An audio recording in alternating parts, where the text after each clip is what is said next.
Hey there, welcome in. What can we get you today, friend? Dude, can I get a grand cappuccino? That's not how you say that word. Sure. Would you like to try our new soy creamer? People are loving it. Ew, soy? That's estrogen. It causes cancer. It's made by the devil, bro. Made by who? Actually, soy is an incredibly healthy, protein-packed, cancer-fighting bean that's just poorly understood due to decades of misinformation and cultural bias. Not the devil's bean, dude! We are talking about some of the misinformation surrounding soybeans on today's episode of The Rotten Truth.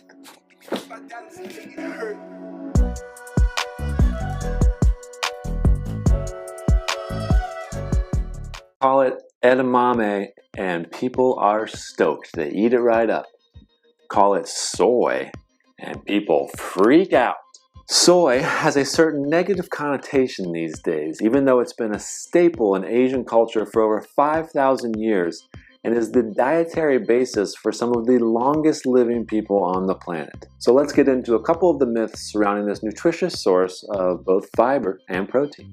There's a lot of information floating around the internet, thanks in large part to studies funded by the dairy industry in an attempt to ward off one of its biggest competitors.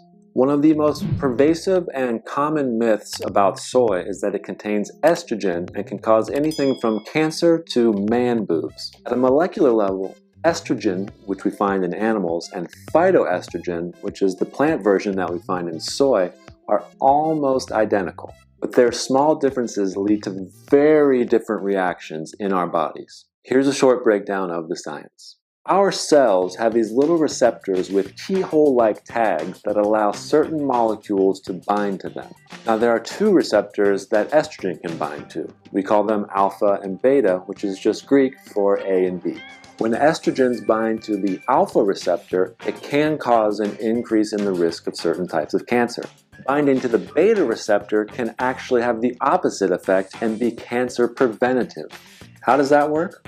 Well, estrogen from animals can bind to both the alpha and the beta receptors. Phytoestrogens from plants bind only to beta and end up blocking the alpha receptors for estrogen. So in addition to not increasing your risk for cancer, soy products can keep it from developing in the first place. And the best science that we can find supports this. Study after study after study shows that not only does soy not increase your risk for cancer, but it may very well decrease the risk. And this is not just for breast cancer, it includes lung cancer, colon, endometrial, and the list goes on. And that's because estrogen and phytoestrogen react very differently in our bodies. They're a little bit like hand grenades and avocados. Sure, they look pretty similar, but only one of them spreads real creamy on that toast that millennials are always talking about.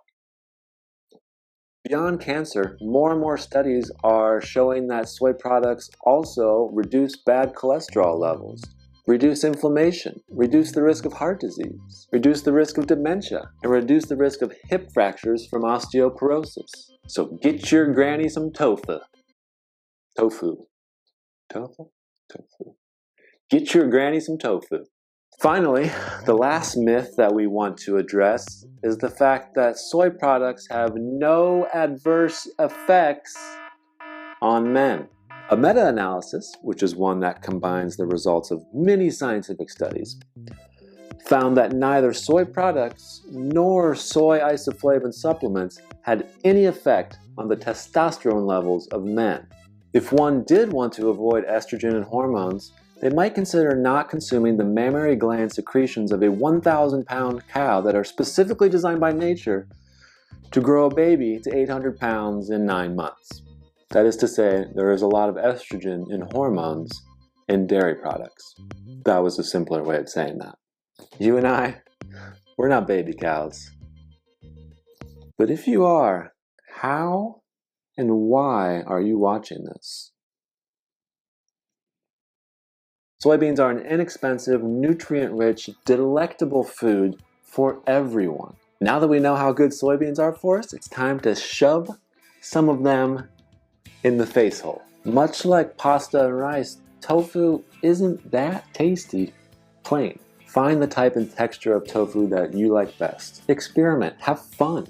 Research what consistency is most appropriate for the dish that you're making. And for the love of all that is good in our dear world, invest some time in learning how to make sauces.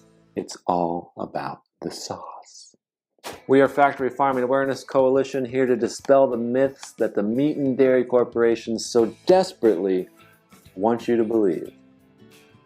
Friends, thank you so much for watching this video. We really appreciate it. And now we need you to get involved. Please like, please comment, please share this video with your people. We have got to get this information out there, and we need your help. Make sure you subscribe to our YouTube channel to get the latest episodes of The Rotten Truth. Thank you all. We love you. We'll see you on the next episode of The Rotten Truth. Peace.